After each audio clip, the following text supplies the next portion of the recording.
Bonjour à tous, bien-aimés. J'aimerais partager avec vous quelques paroles dans le psaume 27, quelques paroles d'encouragement dans le psaume 27. Je vais choisir la version en français courant et dans ma Bible, il y a un titre et qui, eh bien, je crois déjà va vous encourager et qui dit « Près du Seigneur, je me sens en sécurité. Près du Seigneur, je me sens en sécurité. » Que dit ce psaume? Eh bien, il dit tout simplement « Le Seigneur est ma lumière ». Et donc c'est David qui est en train de parler, qui est en train de répandre son cœur devant l'Éternel. Et je crois que dans ces moments où parfois nous traversons des moments difficiles, il est important que nous aussi, nous puissions répandre notre cœur devant l'Éternel. David va dire, « Le Seigneur est ma lumière, c'est lui qui me sauve. Je n'ai rien à craindre de personne. Le Seigneur est le protecteur de ma vie, je n'ai rien à redouter.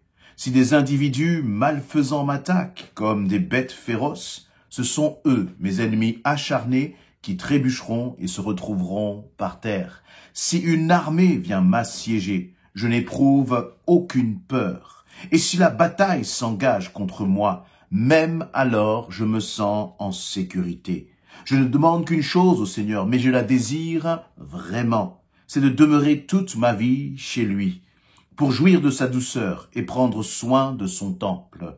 Quand tout ira mal, il m'abritera sous son toit. Il me cachera dans sa tente. Il me mettra sur un roc hors d'atteinte. Alors je regarderai de haut les ennemis qui m'entourent. Dans sa maison, je l'acclamerai. En lui offrant des sacrifices, je danserai et je célébrerai le Seigneur. Quand je t'appelle, ô Seigneur, écoute-moi. Accorde-moi ta grâce et réponds-moi. Je réfléchis à ce que tu as dit. Tournez-vous vers moi. Eh bien, Seigneur, je me tourne vers toi. Ne te détourne pas de moi, ne me repousse pas avec colère, toi qui me secours. Ne me rejette pas, ne m'abandonne pas, toi le Dieu qui me sauve. Si mon père et ma mère m'abandonnent, toi, Seigneur, tu me recueilleras. Seigneur, montre-moi la voie que tu me traces. À cause de mes adversaires, dirige-moi sur un chemin sans obstacle. Ne me livre pas entre leurs griffes, car de faux témoins m'accusent et cherchent à m'intimider. Que deviendrais-je si je n'avais pas l'assurance de voir la bonté du Seigneur sur cette terre où nous vivons? Compte patiemment sur le Seigneur, sois fort, reprends courage, oui, compte patiemment sur le Seigneur. Amen. Voilà quelques, quelques passages qui sont encourageants, qui nous fortifient, qui nous relèvent. Si tu traverses par des moments de doute, si tu traverses par des moments de découragement et d'abattement, il est bon que nous puissions alors ensemble voir quelle est l'attitude de David. David face à l'adversité. Premièrement, il va rappeler ceci, c'est que c'est le Seigneur au verset 1 qui est sa lumière. Et vous voyez, quand le doute commence à nous assaillir, quand des pensées viennent à nous envahir et que tu commences à t'inquiéter, il est tellement bon de considérer que face à ces ténèbres qui commencent à comme t'étreindre, comme te resserrer, comme mettre une sorte de pression sur toi. Tu sens même dans tes tripes, dans ton cœur, eh bien, tu sens que ton cœur est en train de se serrer. Et le Seigneur, eh bien, il est bon à ce moment-là de se rappeler que le Seigneur est la lumière, est la lumière. Vous voyez, c'est comme lorsque nous étions enfants et que nous avions peur du noir. Hein. Et donc, dès que nous voyions la lumière, notre cœur était rassuré. Nous étions rassurés. Eh bien, le Seigneur est celui qui est ta lumière. Il est celui qui vient t'éclairer, qui vient éclairer tes craintes. Il nous est dit, c'est celui qui te sauve. Et donc, face à ce Seigneur que David connaît, il va dire, je n'ai à craindre de personne. Je n'ai rien à craindre de personne. Est-ce que toi aussi, tu peux le proclamer dans tes circonstances, que ce soit dans ta vie professionnelle, que ce soit dans ta vie de famille, que ce soit face à tes projets, peut-être même face à la maladie, quel que soit ce que tu traverses, quel que soit, parfois, vous voyez, on est dans des situations qui sont un peu comme vertigineuses. On ne sait plus quoi faire, on ne sait plus où aller. Et puis, on a l'impression que on ne cesse justement de tomber, une chute qui est infinie. Mais dans cette chute qui est infinie, tu dois croire que tu ne dois pas craindre parce que le Seigneur est avec toi. Il va dire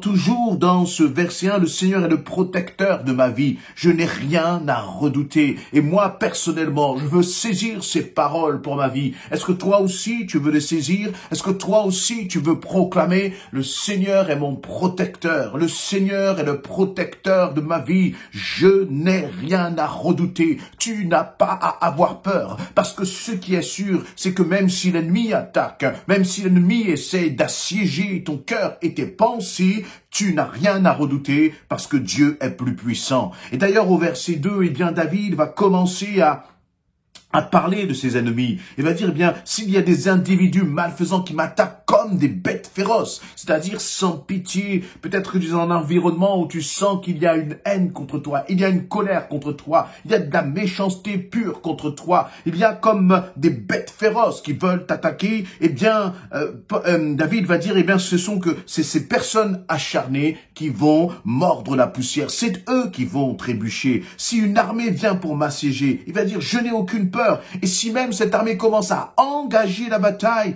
je me sens en sécurité.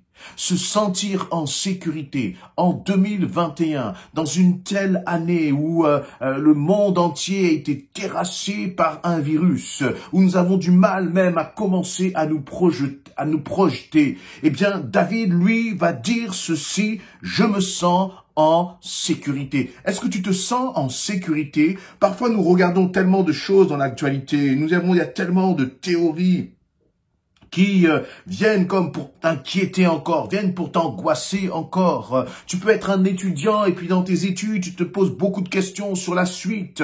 Tu as du mal à trouver un stage, tu as du mal à trouver une porte justement de sortie, ou tu as du mal à trouver une orientation pour ta carrière. Eh bien, est-ce que tu veux, comme David, dire ceci? Avec toi, Seigneur, je me sens en sécurité. Et j'aime cette expression, je me sens. Qu'est-ce que tu ressens au fond de ton cœur? Est-ce que tu ressens la sécurité de l'Éternel? En tout cas, David avait décidé de saisir cela par la foi. Et puis, à partir du verset 4, il va rentrer, on a l'impression qu'il y a il va tourner ses regards, non plus vers les difficultés, non plus vers ceux qui essayent de l'assaillir, non plus contre, les méchants qui essayent de l'attaquer. Il va commencer à proclamer ces paroles, je ne demande qu'une chose au Seigneur, mais je la désire vraiment. C'est de demeurer toute ma vie chez lui, toute ma vie dans la présence du Seigneur, pour jouir de sa douceur et prendre soin de son temple.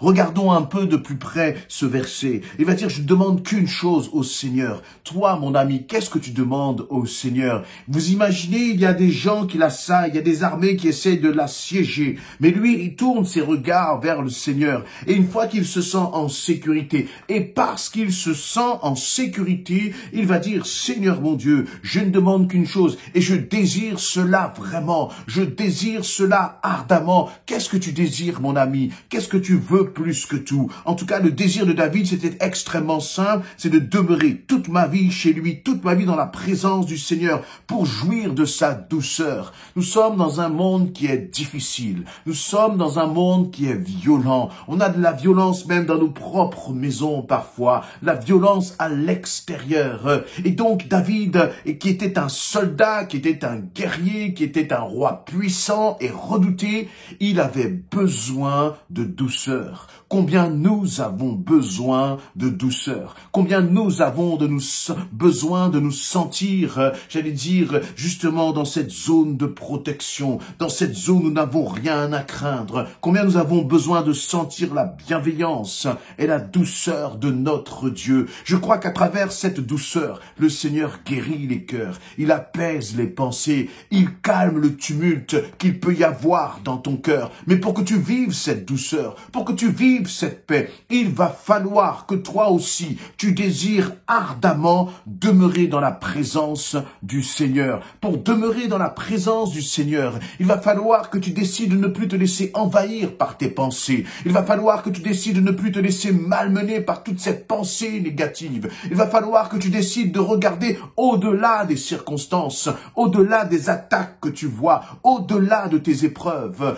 Et ce qui est bon, ce qui est puissant, c'est de considérer que tu n'as pas besoin d'aller dans un lieu précis pour ressentir la douceur de l'Éternel. Tu n'as pas besoin d'aller dans un lieu précis pour ressentir la protection de l'Éternel. Mais il te faut simplement, là où tu es, quand tu entends ces paroles, quand tu sens les pensées là, difficiles t'assaillir, tu peux proclamer le nom de Jésus-Christ. Tu peux élever le nom de Jésus-Christ dans ton cœur et dans tes pensées et dire, Seigneur, envahis-moi de ta douceur, envahis-moi, remplis-moi de ta présence. Je crois que parfois il faut avouer, il faut être honnête devant le Seigneur. Que parfois lorsque tu as peur, il faut dire au Seigneur, Seigneur, j'ai peur en ce moment, mais en toi, je sais que je trouve la sécurité. Et si tu fais cela, alors le Seigneur ne t'abandonne pas. Au contraire, le Seigneur ne désire qu'une chose. C'est autant David voulait demeurer dans la présence du Seigneur,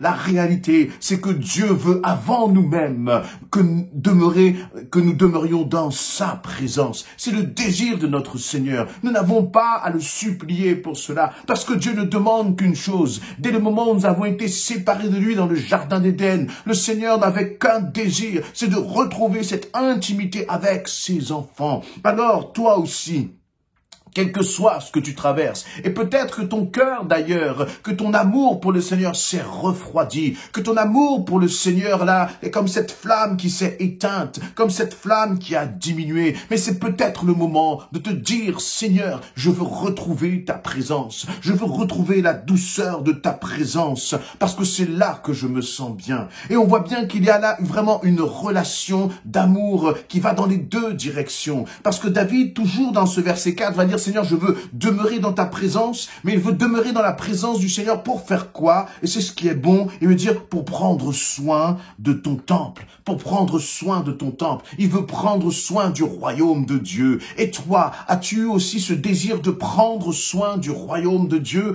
Parfois, nous sommes tellement tournés vers nous-mêmes que nous en devenons égoïstes et nous ne pensons plus aux choses d'en haut. Nous ne pensons plus au royaume de Dieu. Nous ne pensons plus justement à prendre soin de ce qui est important pour notre Père. Mais David, même dans cette situation d'épreuve, même dans cette situation de menace, il avait toujours ce désir de prendre soin du royaume de Dieu. Est-ce que tu as toi aussi ce désir? Prendre soin du royaume de Dieu, eh bien c'est être de ceux qui annoncent la bonne nouvelle de l'évangile. C'est être de ceux qui prient pour l'église. C'est être de ceux qui justement prient pour l'expansion du royaume de Dieu. C'est être de ceux justement qui se préoccupent non pas seulement d'eux-mêmes, mais des âmes qui sont autour de nous et qui ne connaissent pas Jésus-Christ. Voici ce que c'est que de prendre soin du temple de Dieu. Je continue et puis donc, même au verset 5, il dit, mais combien même, Seigneur, tout irait mal. Et oui, ça arrive parfois. Nous sommes chrétiens, nous sommes enfants de Dieu. Mais ce n'est pas parce que nous sommes enfants de Dieu qu'il n'y aura pas d'épreuves, qu'il n'y aura pas de difficultés. Mais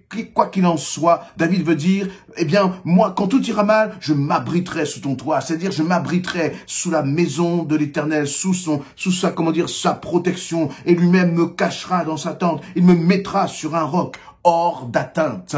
Cache-toi en l'Éternel, et comme le dit ce verset 5, tu seras hors d'atteinte. Place-toi maintenant sous la protection de ton Dieu. Tu peux le faire maintenant, simplement, en accueillant le Seigneur avec foi, en accueillant ses promesses dans ton cœur avec foi et en cessant d'écouter les pensées mensongères de l'ennemi. Amen.